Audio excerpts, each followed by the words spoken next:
Good morning, everybody. This is the Personal Playlist Podcast, fondly referred to as the P3 on Voice Ed Radio. I'm Noah Daniel. Music is a world within itself, with a language we all understand. I am so excited to have Allison Fuisz here on the Personal Playlist Podcast. Allison is currently a grade 7-8 French Immersion Teacher at Bell High School in Ottawa, Ontario. She's an enthusiastic learner who believes in being as solution-focused as possible with a positive mental attitude. She says we owe it to our students to be as such. Her belief in the goodness of people is what drives her to teach and action the United Nations Sustainable Development Goals with her students for the sake of a better world for all. She has her master's in professional education from Western University and is a National Geographic Certified Educator and Mentor and a continual lifelong learner. Welcome to the show, Allison. Thank you so much, Noah. I'm really excited to be here and have this opportunity to chat with you and share a little bit about my musical interests. Yes, I'm so excited. But before we get to that part, I just kind of need to do a shout out. When we first met, it was through Sean Gaillard's Ed Beat, and I would meet you there. And I think I met you at a school, and you kept showing up, and then you put out this like APB about joining On Ed Chat, and you brought together Derek and Peter and Michelle, who I actually don't speak to very often, but she's still kind of in my mind. And it's just an incredible group of people. And then Spencer that I've met through you, and you nurtured me through my very first Twitter chat that I didn't know how to do anything. And you kind of took care of me, and we would have these amazing meetings and plan what we thought was really responsive work in the province and beyond. And I'm so grateful for that opportunity. And I've, developed these relationships that have sustained themselves. So Allison, I'm so happy that you're on this show. Oh my gosh, I'm dumbfounded. I'm so grateful, and I had no idea in some ways. I think we kind of forget sometimes how we support other people, because that's just part of, I think, personally who I am, and just how amazing you are. You're such an incredible individual to work with and collaborate. So thank you for taking a risk of working with me and everybody. This is thank you. It's an honor, truly. Well, it's really it's humbling. Funny, like that time was the beginning of something that I never could have foreseen. And when I was stumbling through the whole Twitter chat experience and really developing my ability to have access to people, having people like you to mentor me and to give me the time to say, okay, and this is how we plan a chat, and just go back to basics and not speak down to me, but really lift me up. So again, I really appreciate that time, and I'm excited that you're here on this show. So one of the things I want to know is how you ended up doing the National Geographic educator mentorship work. Well, I do have to go a little bit back historically on that, because despite growing up with National Geographic, it was really an integral part of the learning in our household for a variety of reasons. I mean, I'm a first generation on this land, so I think that maybe had something to do with it. But go back maybe 5 years ago or so, one of my friends from university, who's actually was in a recreation management program and now is in kind of the medical field, she had reached out to me and just said, hey, I think you should look at this. Like, you should look at what National Geographic has to offer for educators. And at that time, they were just starting with these course programs. And it kind of just snowballed from there, and getting my certification and being offered the opportunity to be highlighted on their blog, and then opportunity to apply to be a mentor this year on their certification process as it's evolved over the years. And I was really lucky to be selected. And it's truly one of the best professional learning opportunities that I've had, because you're collaborating with educators from all over the world now. And at the same time, I'm growing as much as I'm mentoring. And I think that's a really great reciprocal opportunity of learning as an educator. There's really this, there's this innate feeling of joy when I'm doing this. And helping other people, but in the same breath, supporting my own learning for my students' sake. So it's amazing what happens when you have a community around you that kind of knows your own interests and pushes you in the right direction to take good educated risks of learning. I think that learning can be so uncomfortable, and you want to make educated choices, and you want to take risks that feel right. And there's so many things I know somebody like you wants to get involved in. So it's important to make the choices that really connect to you. So that's so exciting. And the mentorship part is the new aspect of it. It is. So it's fairly new to National Geographic in the sense for the certification process, just because of its evolving nature and them trying to do National Geographic in their education department. Ariel Simons is the one of the lead organizers. She recognized the need to have educators support the program and helping people to become certified. So by reaching out to people to allow them who have their certification to support others, I think was a really positive step in the collaborative nature of learning together.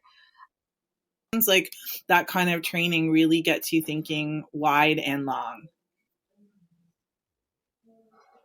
Oh, absolutely. And it does, like you said, it kind of allows you to think about where your interests are, where your own passion projects lie. And if you're not super passionate about it, it is time to kind of reflect and think about what you can do or how your role can change and what you need to do to be successful, not just for yourself, but for others.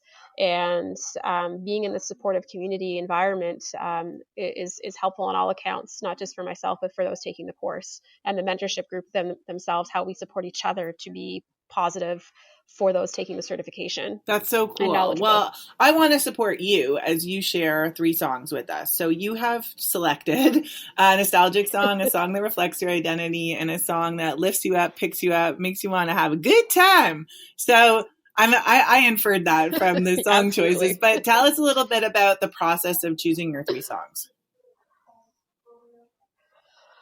It was incredibly difficult. I know you. How dare you think? And it's again, I know, right? How dare you make me think on several weeks' notice? On top of that, I grew up in a family that listened to a lot of music and a lot of variety, everything from musicals, classical. When I go to my grandma's, it was old school country. My friends listened to country. I listened to alternative, a little bit of hip hop, rap.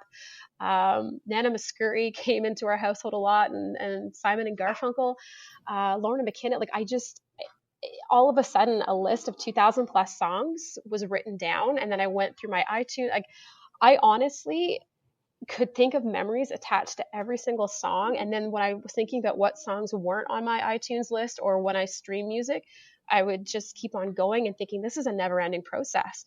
And I'm grateful for you for really making me reflect on the influence music has on me.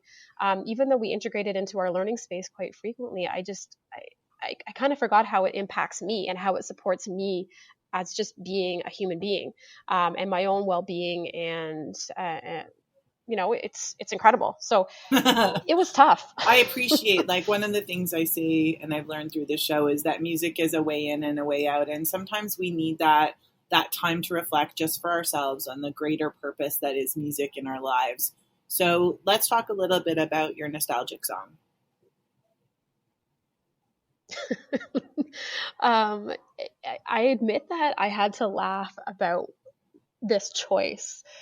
And it wasn't until it came up in Just Dance, which my students in one of my classes seem to just love doing, that I kind of went back into my childhood of this song. My dad was born in Austria, and his passion for music was quite evident. And one of the albums, vinyl albums we had, was Boney M. And at the time as a kid, I don't think I really clued into who they were, where they were from, what they represented. Nothing at all. But I remember this song, Rasputin, and it led into conversations with my dad about the history of Russia.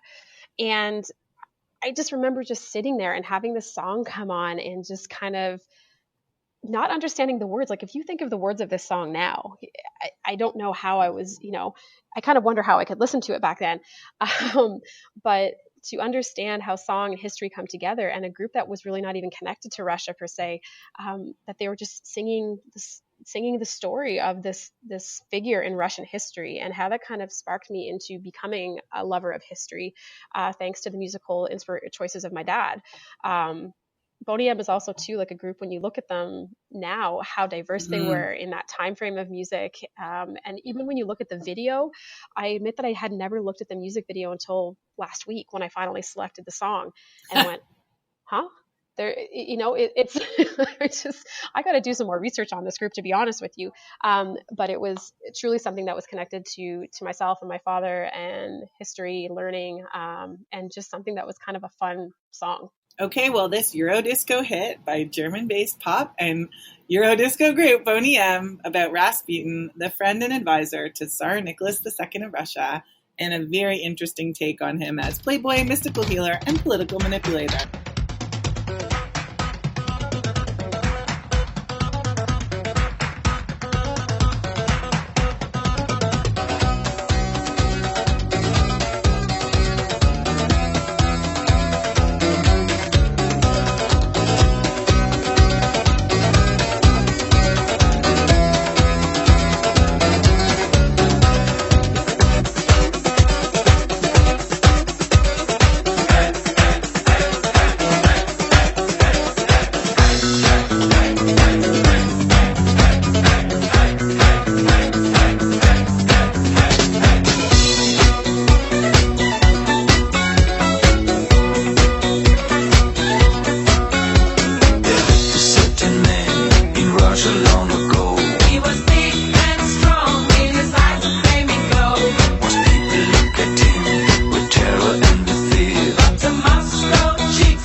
I was in when I was 9. Oh, that makes me smile so much. It honestly, like, there's just something, I wish I could really create a visualization of probably how I would have danced in our living room to that song, and how my dad would have been sharing stories of his passion for Russian history, and then showing pictures of various Russian architecture, because that was definitely part of that learning for me as a child. So yeah, that if I knew then what I know now, my goodness, it might have been a different story. Yeah, but that's the best part of nostalgia, is we can go back without thinking about it too much, and hopefully it conjures lovely memories for you. It's such a fantastic song and so much fun. Absolutely. A lot of people say that it's actually the identity song that's the most complicated. How come this song, what story of your life does it tell? Well, I know that I kind of hesitated whether to share this in this platform, but I think it's kind of an important piece. There was so I was able to graduate from high school quite early, and I was able to travel overseas. I was very fortunate to have a supporting family to do that, and I worked when I was in Europe and did a lot of skiing and things like that. And along that time, Moby came out, and his song Porcelain was one that came out in 2000. Was really kind of an important song to me, which isn't my identity song, but I remember listening to the song and running in the mountains, and then finally playing the song for my dad. And a lot of this is connected to my dad because of his influence on me on music, but him saying it sounds like a record being played backwards. And I laugh, and I would just crank it louder if I was at home when I came back to visit. At the same time, Radiohead came out with Kid A, and they were a group that I had listened to throughout high school. There was Radiohead, Pearl Jam, 9 Inch Nails. That was kind of my gig. And I had listened to the song Everything Is in Its Right Place, but it didn't really have a meaning to me.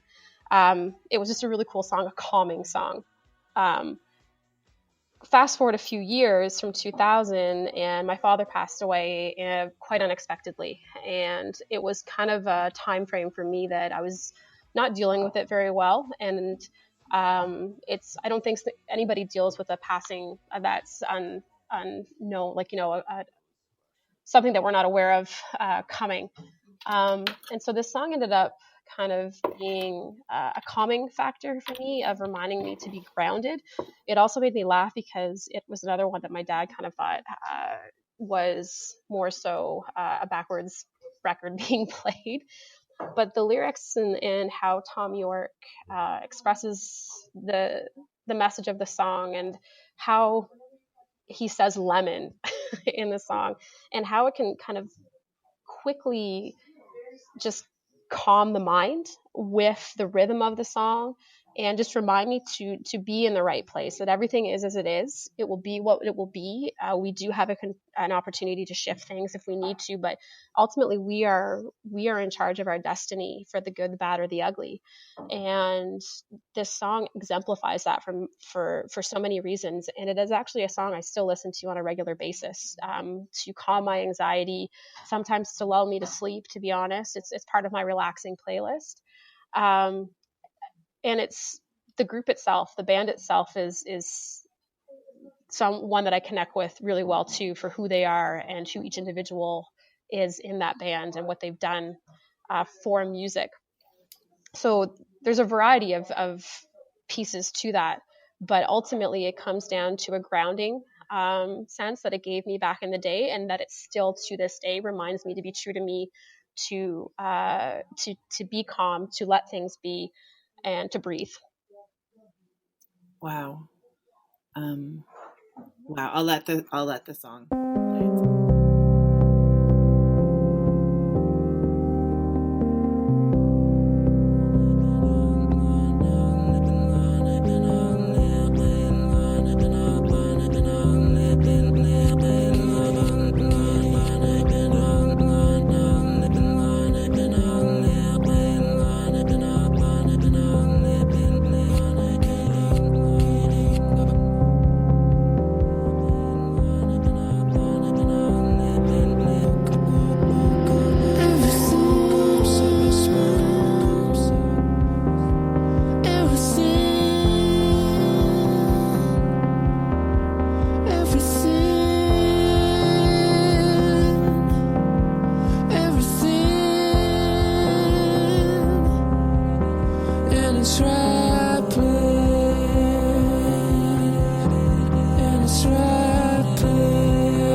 Rolling Stone actually called it the 24th best song of the decade, saying that it had an oddness that's most hummable.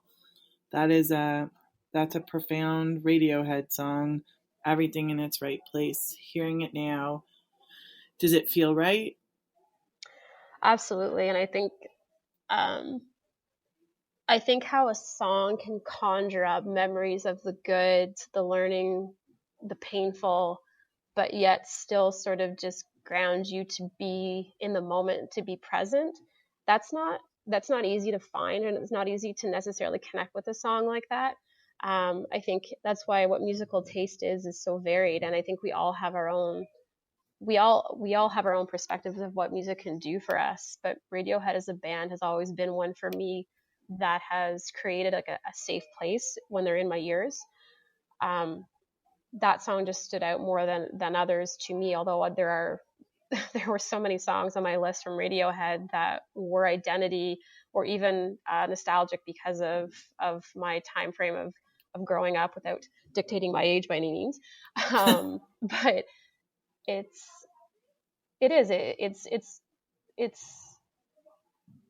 just grounding. I don't know how sometimes to describe it, but it's one of those things that I have played it for my students actually, and they're kind of like, huh, Radiohead? It's like, let me tell you a story, my friends. That they're still relevant today. And I think that's the other reason why maybe even that song is my identity song, because they're still in their right place. They're still passionate about what they do. And if a band that's been around that long can be passionate and be in their right place, why can't I? So there's so much meaning to it for me, for a variety of lived experiences, current experiences in the moment, and ones to come down the road. Very cool. I wonder if your Pick Me Up song is a song that reflects your experiences in Europe, because it seemed to do very, very well there. And it came out, at a time that would make sense for you to maybe be traveling. So this song, this electronic duo, Yeah. what do you want to tell us about it? So I have to admit, the song itself was one thing, but it was the video that makes me smile even more. And it's one that I can visually see in my head. So I can be a big goofball. You probably be able to see some of that, but I can be very serious and structured and things like that. But for the most part, I'm just happy-go-lucky and, live in the moment, enjoy as much as I want to be planned. And so Groove Armada came out when I was actually skiing, and the song came on in a chalet or something like that. I was very fortunate to have this opportunity, and I kind of went, I like this beat. I had no clue who they were. And I got to see them live, and just the vibe of the crowd. It was a very healthy, positive energy, and the beats were easy to move to. Like, I wasn't much of a dancer. I'm still not. I'm just like an Elaine from Seinfeld kind of person. I just go with it and what people think of it. Hey, I'm having fun. And that's what this song did for me, and still does. I walk to school a lot because I can.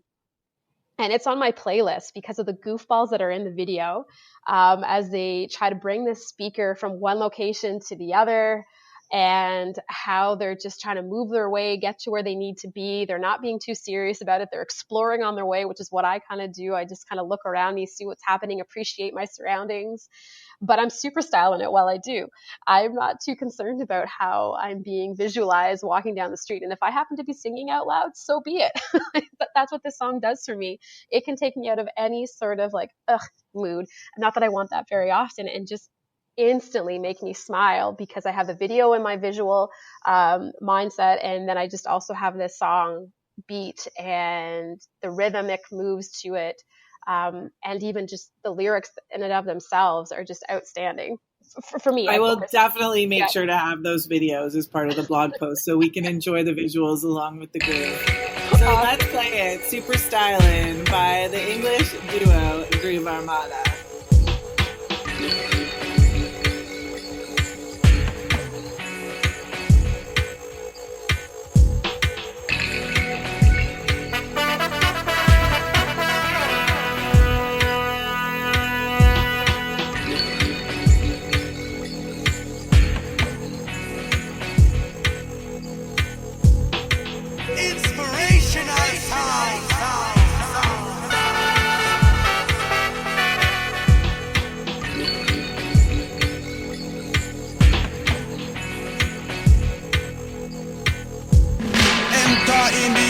Plug it in and we begin.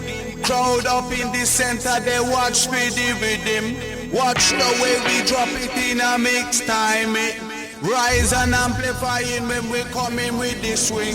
Just following the back and naturally harmonizing. Climb into position with synchronized it. Live from outer ghetto we maximize it. Sound of the Groove Armada we super styling.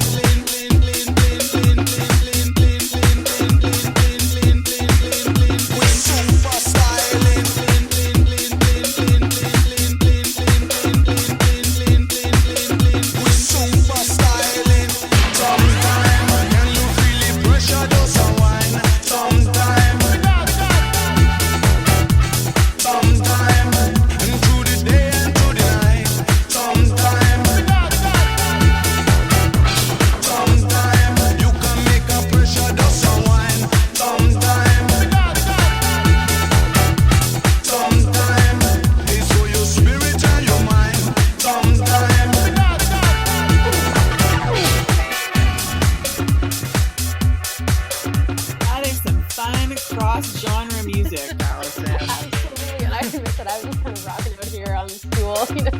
having my own little party. Well, I expect nothing less from you and their P3 experience to be rocking out, but I'm glad that you're not having your own party. You're sharing it with This me. is so true. So how do you feel? Oh my goodness. How could you miss that? It's because that's what the song does. It puts me in my own little world and I forget about what's happening around me. So absolutely, I enjoyed that moment with you, and that is a horrible miss on my part, but know that this person was super happy on the other side of this podcast. I am so glad that even with all of this, you could go into your own world. How do you feel about sharing your 3 songs right now? Absolutely awesome. I think it's when I hear them played like this too, I just think there's apparently I'm a Euro fan of music. I mean, I know I knew that, but I don't think I really saw, I don't think I really put those pieces together. So it doesn't mean I appreciate music of every kind. I still don't listen to old school country. No offense to anybody that does who may listen to this. It's just not something I can really fully, connect to. But it's interesting that that's my musical taste apparently for this podcast. My list. It seems. Yeah. And it's funny how it tells a story and then you put a story on it. So I hope that it feels as good as you said, and I hope that this experience lifts you up, picks you up, reminds you of a time in your life, and helps you mirror who you are and what it is that you love, because your sense of purpose is what's driven you from the beginning. It's what made me want to come and be part of something you were doing. So I was happy to be on a team with you. Tell us some more about what's going on with you. Where can people find you? First of all, thank you for all of that. No, it truly is humbling. And I mean that with all sincerity. I'm on Twitter probably more than I need to be, because I find that to be my best source of learning, not just for myself, but for my students and inspirational opportunities for them. Because we're together, we create the better future that we hope for everybody. So Allison _Fuisz. So just look at how you spell the name and you'll be able to find me. It's not an easy one to pronounce sometimes. I have to get back into blogging, and I do have a blog opportunity that was started back when I did my master's, kind of fallen off of that a little bit because other priorities take over. And I think that's an important piece that people need to know about me, is that it's sometimes hard to manage my screen time when there's so many other awesome things on the go, but commitment is a good thing. I'm still part of hashtag on Ed Chat. So we are transforming how that works to go to a slow chat. So I'm one of the people behind the handle and will be for a little bit still. Who else is behind the handle now? So we've got Spencer. We've got, oh my gosh, Shelly. I'm drawing blanks on last names right now, which is really sad. We've okay, I'll make sure they're all in the blog. Yeah, and we even have John Hendrick, who's actually he's teaching in Asia right now, but he's an Ontario expat, so he wanted to join on, so it's pretty awesome. And Shilpa is also there. And I think that's it. I'm around, to say the least, on social media, Twitter, the main one, and just trying to pop in what I can to learn from everybody and share what I can for the sake of positivity. Well, that's fantastic. I'm so glad that you were able to spend some time with me on the Personal Playlist podcast. Is there anything you want to add before I play you out? Just a super attitude of gratitude for this opportunity and to share a little bit about my musical journey. And the one piece I'd like to add to this is that people know I grew up in the Ottawa Valley, traditional Algonquin territory, and I really have to think now about how varied our music was. I just remembered rocking out to Metallica. So they didn't make my 2000 list, but that was definitely part of musical experience, and that music has no boundaries. It can be everywhere. So we need to open our hearts to it, to say the least. So super attitude of gratitude. Wonderful. Well, I'll master of puppets you out of here. I hope you have a really great day. Thank you. Bye. Too. Bye, Noah. Thank you for joining us on the P3, the Personal Playlist podcast. I'm Noah Daniel. This is Voice Ed Radio, and I hope you have a fantastic day.